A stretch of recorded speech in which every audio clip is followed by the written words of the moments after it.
Empat pelajar universiti dibunuh dengan kejam di bilik tidur mereka sendiri sehinggakan darah mereka melimpah keluar dalam ciciran di dinding luar rumah. Kedengaran seperti filem horror Hollywood, tetapi ini baru-baru saja berlaku pada bulan ini. Passion of crime, dendam bekas kekasih dan stalker yang direject, spekulasi atau benar-benar berlaku, itu belum diketahui lagi. Ini adalah kes pembunuhan kejam yang berlaku di Idaho, Moskow.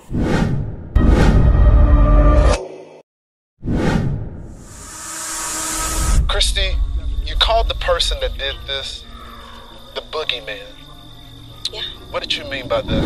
It's literally like what nightmares are made of. Like when you're a little kid and you think of the boogeyman, that's just how I feel. Like that's just the horrific details of everything. Them just going home and going to bed, and that's happening to them. That's right. Crawling into bed. Just crawling in. This town is not that big. We could figure out. Hai, selamat datang ke channel saya Wen, dan hari ini kita akan mengupas dan juga bercerita ataupun lebih dikatakan berkongsi tentang kisah-kisah yang berlaku di Idaho, Moskow, iaitu satu siri pembunuhan yang kejam oleh sang pembunuh ataupun suspek yang belum lagi dikenal pasti sampai sekarang. Sudah 3 minggu, hampir 1 bulan. Dan hari ini kita akan mengupas sedikit sebanyak apa yang berlaku di Idaho. Pada 13 November 2022, satu siri pembunuhan telah pun berlaku di Idaho. Supaya anda lebih senang untuk memahami penceritaan dan perkongsian ini, kita mengenali siapa orang-orang yang terselamat dan siapa pula yang menjadi mangsa pembunuhan pada malam itu. Jadi di dalam gambar yang saya tunjukkan ini adalah satu gambar grup, dan 2 orang daripada gambar ini adalah yang terselamat, iaitu seorang yang paling kanan dan juga seorang yang paling kiri. Kedua-dua mereka adalah perempuan yang terselamat dalam siri pembunuhan ini. Manakala pula yang di sebelah kiri saya, yaitu Kelly dan juga Maddie, mereka merupakan mangsa pembunuhan ini berlaku. Dan juga 2 pasangan kekasih, Ethan dan juga Zana, juga merupakan mangsa pembunuhan yang berlaku. Kesemua mereka ini adalah pelajar Idaho University, dan apa yang research dan kami difahamkan bahawa seorang daripada pelajar ini, iaitu Kelly, merupakan seorang senior dan sepatutnya beliau sudah pun graduate pada minggu ini, tetapi ya malang tidak berbau, beliau tidak berkesempatan bersama dengan rakan-rakan dan juga keluarga untuk merayakan hari-hari bahagia beliau. Jadi itu adalah sedikit sebanyak biodata ringkas tentang siapa yang selamat, siapa yang menjadi mangsa pembunuhan. Dan di sini kita akan pergi ke kronologi dan juga timeline yang telah dikongsikan oleh pihak media di barat, dan juga apa yang berlaku sebenarnya kepada mereka. Sebelum itu, saya kongsi dengan anda tentang kronologi. Di sini ada satu layout rumah yang berlakunya pembunuhan ini. Jadi ini adalah gambar rumah dan juga video rumah tersebut. Rumah ini dikatakan adalah rumah 3 tingkat, dan ini adalah layout yang dikongsikan oleh pihak media, di mana mangsa ini tidur, di mana yang terselamat ini tidur. Pada tingkat pertama difahamkan di sini adalah tempat di mana pelajar-pelajar yang terselamat itu tidur. Manakala pula di tingkat kedua adalah tempat di mana pasangan Ethan dan juga Zana tidur. Untuk tingkat ketiga pula adalah tempat di mana Kelly dan juga Maddie tidur pada malam itu. Itu adalah berkaitan dengan layout rumah Jadi sekarang ini kita balik pula kepada kronologi dan juga timeline untuk mangsa-mangsa dan juga mereka yang terselamat dalam siri pembunuh ini. Okey, ini adalah kronologi dan juga timeline yang telah disiarkan ataupun yang telah dikongsikan kepada kita. Apa yang difahamkan oleh saya yang telah disediakan oleh pihak media di sini, mereka menyatakan bahawa 2 pelajar yang terselamat ini tadi, mereka pergi keluar berasingan pada 12 November 2022 pada malam itu, dan mereka tidak bersama. Mereka keluar berasingan. Ada yang pergi ke tempat lain, ada juga pergi yang ke tempat lain, dan mereka adalah orang yang paling awal balik ke rumah pada ketika itu, iaitu pukul 1 pagi. Kedua adalah Ethan dan juga Zana. Ethan dan juga Zana merupakan sepasang kekasih, dan mereka keluar untuk pergi ke Sigma Chi House, iaitu salah satu parti yang telah dianjurkan oleh pihak universiti ataupun kelab Fred House di sana. Dikatakan mereka pergi ke Fred House tersebut, Sigma House, pada pukul 8 malam sehingga pukul 9.45. Tetapi di sini dikatakan mereka balik pula ke rumah ataupun sampai ke rumah pukul 1.45 pagi. Sedangkan dari rumah mereka untuk ke Sigma Chi House hanya memakan masa 5 minit untuk berjalan kaki. The frat house that Ethan and Zena partied at that night can be seen from the home. Dan yang ketiga adalah Kelly dan juga Madison. Kedua-dua perempuan ini mereka pergi ke tempat favourite mereka, iaitu Corners Club, dan sebelum balik mereka ada singgah sebentar di sebuah food truck yang terkenal di area universiti tersebut sebelum mereka balik untuk kali yang terakhir pada pukul 2 pagi. Dan di sini menyatakan mereka adalah yang terakhir balik pada malam itu. Di sini juga banyak menyatakan yang pembunuhan berlaku setelah mereka kesemuanya balik. Tetapi pembunuhan ini berlaku pada tingkat yang kedua dan ketiga sahaja. Pembunuhan ini berlaku pada pukul 3 pagi. Yang juga dipercayai bahawa polis menyatakan yang si pembunuh menggunakan pisau jenis Rainbow untuk membunuh keempat mangsa ini. Apabila 2 perempuan yang terselamat tadi pun bangun sebelum pukul 11.58, mereka pun terkejut melihat rakannya yang tidak dinyatakan di sini bahawa rakannya itu tertiarap di lantai rumah. Mereka cuba mengejutkan rakan mereka itu, tetapi tiada sahutan dan juga tidak bergerak langsung. Kerana terlalu takut, mereka akhirnya menelefon rakan-rakannya lain untuk datang ke rumah untuk membantu mereka untuk menggerakkan pula rakannya lain. Segera benar ini lebih teruk yang disangkakan. Mereka hanya menyangkakan mereka ini mabuk ataupun overdosis dan sebagainya. Salah seorang daripada rakan mereka yang terselamat ini mula menelefon pihak polis ataupun emergency. Tetapi kerana terlalu takut, salah seorang daripada mereka ini pun pengsan. Polis pula bergegas datang ke rumah dan melakukan investigasi di rumah tersebut sehingga hari ini. Dan sekarang ini kita akan beralih pula pada teori-teori dan juga spekulasi yang berlega-lega di media sosial. Ini peringatan kepada anda semua. Ini bukanlah fakta ataupun spekulasi yang dikeluarkan oleh saya dengan tim-tim saya. Ini adalah salah satu spekulasi yang legal di internet dan saya hanya berkongsikan, menceritakan balik apa yang diceritakan di media sosial. Teori dan juga spekulasi yang pertama yang berlegar di internet adalah suspek pertama, iaitu Jack S. merupakan seorang stalker kepada Kelly dan Maddie di food truck tersebut. Seperti apa yang saya telah ceritakan di kronologi tadi, Apabila Maddie dan juga Kelly pulang daripada Corners Club, mereka pula mungkin nak sober up dan ya tadi sudah minum alkohol dan sebagainya. Mungkin mereka nak makan, lapar dan sebagainya. Mereka singgah sebentar di salah sebuah food truck yang berdekatan di sana. Tapi di situ mereka diikuti oleh salah seorang lelaki yang bernama Jack S. Di sini seperti apa yang boleh dipaparkan di dalam video ini. Di dalam video ini terlihat yang Jack S sangatlah suspicious. Dia mengikuti dan mengekori Maddie dan juga Kelly sepanjang masa. Apabila melihat saja Kelly dan Maddie ingin membeli makanan, dia pun mengundur dengan diri di belakang. Setelah dia perasan yang ada live streaming dibuat ataupun Twitch streaming dibuat, dia pun sedia menggunakan hoodie dan meletakkan topi di depan.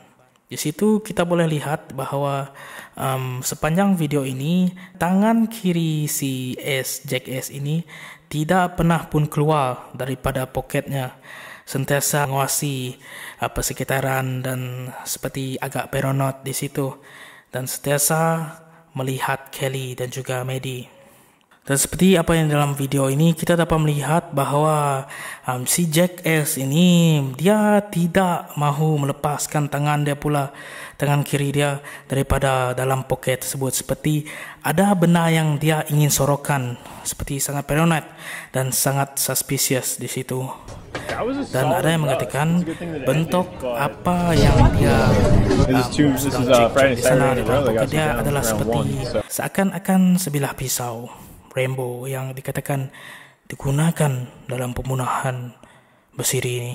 Di sebuah akaun TikTok ini menyatakan bahawa Jack S adalah daripada golongan keluarga yang sangat kaya, berada dan mempunyai nama serta connection yang sangat besar, lebih-lebih lagi di Idaho. Kedua ibu bapa Jack S adalah merupakan doktor yang ternama dan sering kali melakukan misi kemanusiaan, lebih-lebih lagi di negara-negara Afrika, juga bersama dengan anaknya iaitu Jack S.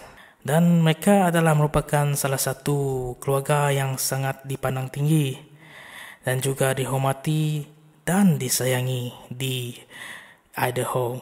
Dan di dalam video TikTok ini juga ada mengatakan bahawa keluarga ini mempunyai connection yang sangat besar, lebih-lebih lagi bersama dengan Lead Deputy Attorney General of Idaho, dan juga orang ini ada connection yang sangat besar dengan Mayor, iaitu Mayor Simison, merupakan Mayor di Idaho.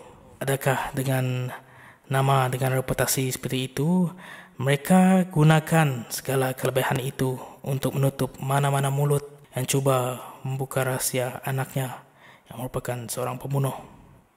Itu masih menjadi satu tanda tanya. Ada juga spekulasi yang berlegal di mana mereka mengatakan yang si Jack S ini telah ditendang keluar dari fraternity, iaitu salah sebuah kelab lelaki di sana, atas dasar kerana dia terlalu panas baran dan juga masalah dia yang selalu sangat berkelakuan pelik dan tidak menghormati para wanita. Itu hanya spekulasi tentang nama dan juga connection yang besar tadi diperkuatkan lagi dengan apabila salah seorang daripada bapa mangsa, iaitu bapa kepada Kelly, ingin membuat satu reward kepada siapa-siapa yang tahu pembunuh anaknya, tetapi perancangan tersebut ditolak oleh pihak polis di Idaho kerana dikatakan takut agar pelajar-pelajar di sana ingin menyertai aktiviti-aktiviti mencari sang pembunuh. Adakah betul ataupun tidak, kita pun tidak tahu. Itu berkaitan dengan suspek pertama, yang teori pertama itu Jack S, stalker kepada Kelly dan juga Maddie. Ini adalah teori yang kedua, spekulasi yang kedua, iaitu Jack D. Tadi Jack S, stalker, dan ini adalah Jack D, ex-boyfriend on dan off kepada Kelly. Kelly dan juga Jack D telah pun menjalin hubungan percintaan mereka sejak tahun 2017 lagi. Banyak spekulasi yang agak kuat di sini, di mana dinyatakan bahawa di dalam rumah pembunuhan itu berlaku, rumah ini dilengkapi dengan sistem keselamatan yang sangat kuat, di mana setiap pintu ada satu kod-kod rahsia sebelum sesiapa boleh masuk. Dan kod ini hanya diketahui beberapa orang sahaja, lebih-lebih lagi orang yang terdekat sahaja. Si Jack D ini pula memang rapat dengan Kelly. Dia adalah ex-boyfriend kepada Kelly. Dan untuk mengetahui kod tersebut adalah bukan benar yang ganjil. Apalagi benar yang menguatkan spekulasi ini adalah kedua-dua Kelly dan juga Jack D telah pun adopt seekor anjing yang bernama Murphy. Anjing biasanya akan menyalak bila melihat orang yang dia tidak kenali, tetapi akan rileks dan biasa saja apabila melihat orang, dan mungkin dia menghidup bau yang dia biasa dengan. Tetapi pelik pula, pada 3 pagi tersebut pembunuh itu datang ke rumah. Tiada bunyi salakan didengari. Sekiranya ada bunyi salakan, mungkin rakannya yang di bawah basement tersebut boleh membantu. Dan ada juga spekulasi yang mengatakan pembunuhan ini berlaku dengan sangatlah clean dan teratur. Dan siapa yang boleh melakukan benda ini adalah orang yang betul-betul biasa dan familiar dengan layout rumah ini. Sudah saya katakan tadi, ini adalah relationship on and off. Dan di salah satu postingan terakhir oleh Kelly, si ex-girlfriend kepada Jack D ini tadi, kita boleh lihatkan captionnya yang sangatlah happy. Dan apa yang saya fahamkan sini, yang Kelly pun sepatutnya akan graduate pada minggu ini, bulan 12. Dikatakan ada pekerjaan yang dinantikan olehnya yang memang sudah dia dapat di Moskow. Dan juga dia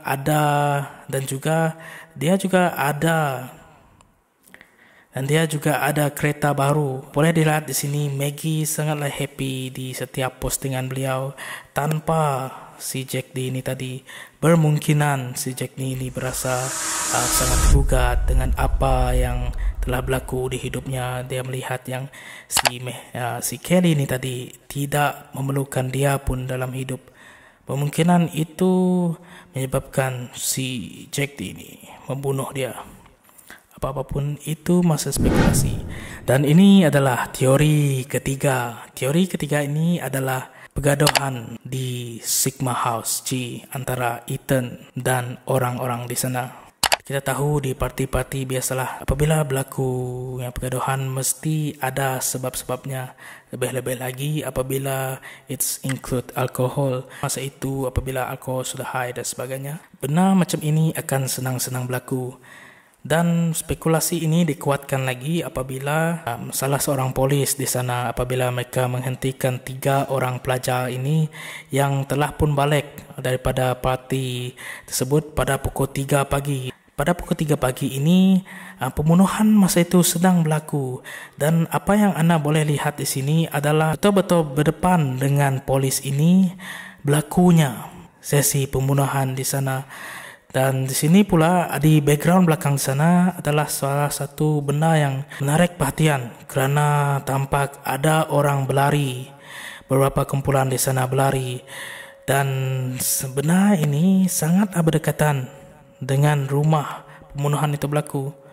Adakah pembunuhan ini bukan dilakukan oleh seorang? Adakah pembunuhan ini dilakukan oleh beberapa orang ataupun berlaku dalam grup-grup? Tetapi banyak yang menyatakan bahawa yang si Ethan ini adalah seorang yang betul full of life. Dia bukan orang yang suka mencari masalah, suka yang dinamakan kedamaian, dan bukan orang yang orang kata bukan orang yang jahat-jahat lah. Dia orang yang baik-baik. Ini adalah teori yang terakhir. Mereka berempat dibunuh oleh pasangan kekasih perempuan yang terselamat di dalam pembunuhan tersebut.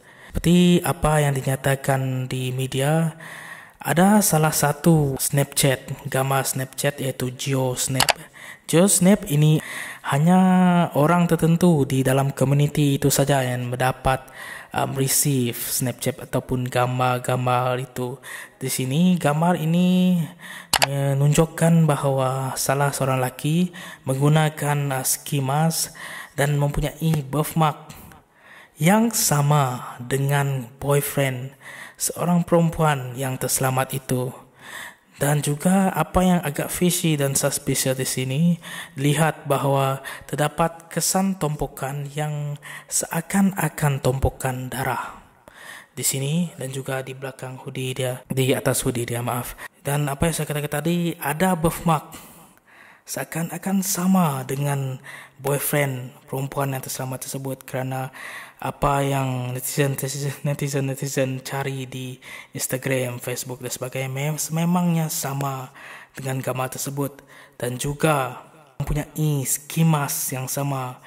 Mereka dua mempunyai ski mask itu, menggunakan ski mask itu dalam kereta dan nampak suspicious. Ada yang mengatakan ini berlaku di atas kecemburuan yang sangat membuak oleh perempuan tersebut kepada rakan-rakannya. Mungkin ya, Zana dan juga Ethan rapat dan sangat really full with life dengan kisah percintaan mereka. Kalau pula Maddie dan juga Kylie memang sangat rapat sejak daripada 6th grade lagi, sehingga mereka ke universiti masih sama. Okey, jadi itulah semuanya tentang biodata, kronologi dan juga teori ataupun spekulasi tentang pembunuhan di Idaho ini. Ini adalah salah satu yang sangat menyedihkan, betul-betul sangat kejam. Harapkan benda ini dapat dijauhkan daripada kita semua dan kita mampu mengambil iktibar daripada semua ini. Dan sentiasa berjaga-jaga dengan siapapun kita berada. Patu mungkin akan disiarkan selepas ini. Jangan lupa subscribe channel saya ini dan share di mana-mana, Facebook, TikTok, di mana-mana. Saya izinkan. Tapi ingat untuk bagi saya kredit dan di mana boleh mendapat yang full dan sebagainya. Okey? Itu saja daripada saya. Terima kasih dan salam suha. Ini adalah Wen Vlog. Embrace the moment, because everything will be not the same in 1 year. Bye.